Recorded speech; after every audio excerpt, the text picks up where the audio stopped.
the significant economic downturn has given shared some light on the conditions that many of our families and neighbors deal with on a regular basis.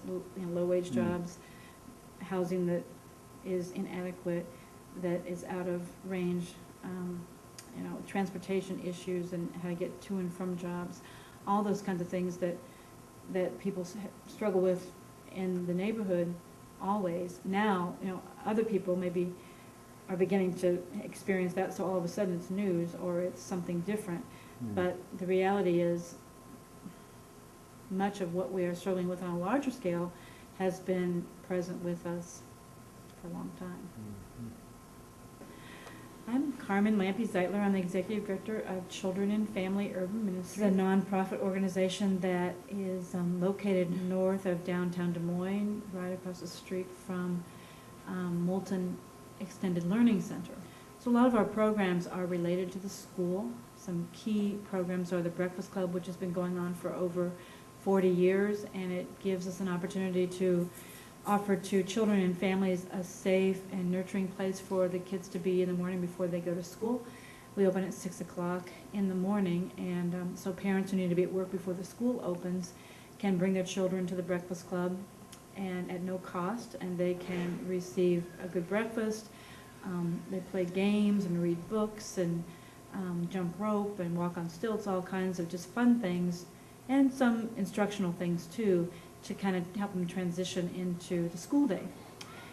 And then following the school day, we also have the Haven After School program. Same families in many respects are served, families whose parents are working and can't afford to pay for after school child care on the wages that they make. And so the Haven provides not only that essential after school snack for kids, but also homework help, academic support, recreational opportunities, and then also some arts and culture kinds of activities.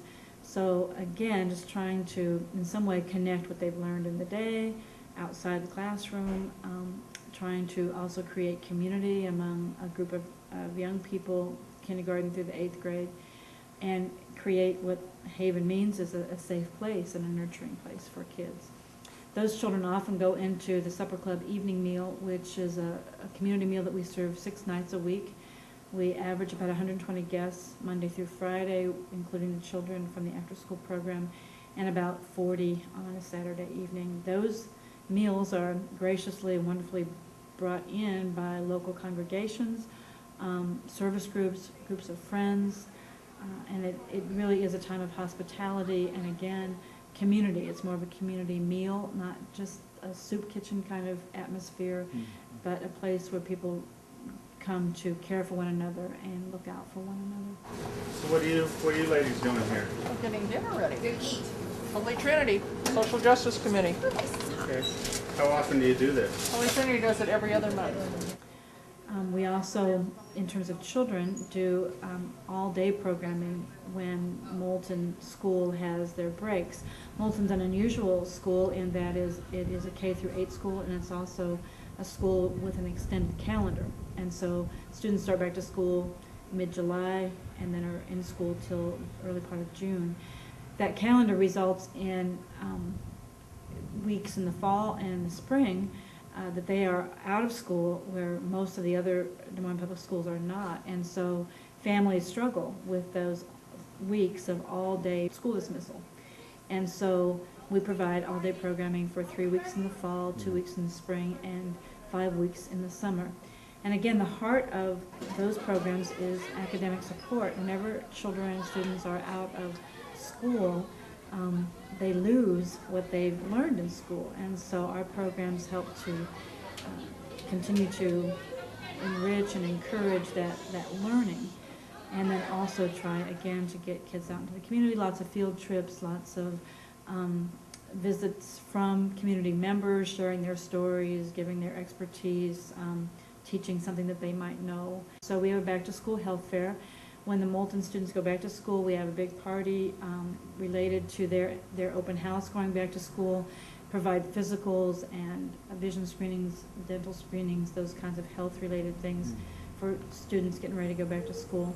But also we have then bring in a lot of the community support organizations that support families in particular, and they can connect to those resources. We also have really some sort of model gender-specific programming that we offer. The Wonder Girls is a program for 4th and 5th grade girls 1 day a week after school.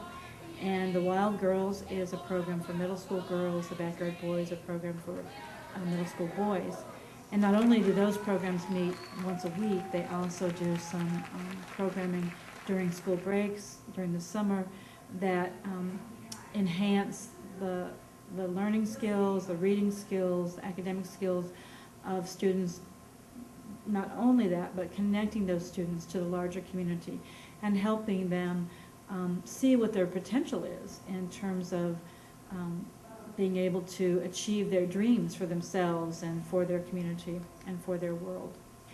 We also provide school supplies for all the students at Moulton, and a box of school supplies for each classroom at Moulton, trying to support the extra expenses that go along with going back to school.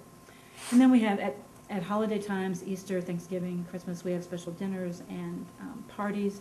At Christmas time, we have a family Christmas project that helps families provide gifts for their children if they're not able to do all that they would like to do, again, on wages that they make, which are often low wages.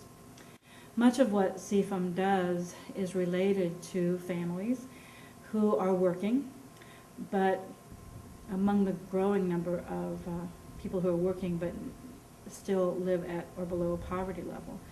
And we talk about poverty level. The federal government sets a poverty level of a family of 4 making $20,000 a year. And we know, just doing the math, that it takes twice that for a family to begin to cover all the bases that a family needs to cover. So we try to sort of fill in those gaps when we can. But beyond that, we try to encourage the strengths and the assets that are present in the community and families, certainly in children, and just make sure that we don't lose the great potential of this part of the community, of these families, of these children, that can happen so often because of the stresses of poverty, racism, classism. So we try both to address some of the gaps, but also to really encourage the potential and see some of that blossom. And we see that on a regular basis. Funding for Children and Family Urban Ministries programs comes from a variety of different places. The largest percentage of the funding that we use to operate comes from individuals, and just monthly commitments or annual commitments by individuals. We are related to the United Methodist Church, and so our largest unrestricted grant comes from the United Methodist Church at this point, about $40,000. The rest of the operating budget of a little over $400,000 is pieced together through grants, through, again, gifts from individuals, through an event. We have a golf tournament coming up, and other events that we do during the year to try to raise funds.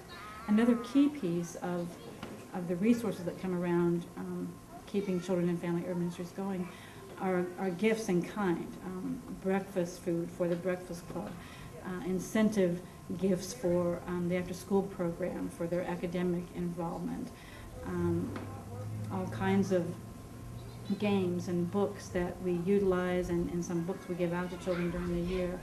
There's just another $120,000 that come in gifts in kind that come to Children and Family Urban Ministries. So it really is just a great community effort by many, many partners coming together and recognizing, again, the need of some neighbors, but also the great strengths and assets of those same neighbors. And in order for all of us to be a part of a community that is strong and vibrant, we just need to make sure that everyone has access to what they need and has a way to share their gifts and benefits as well.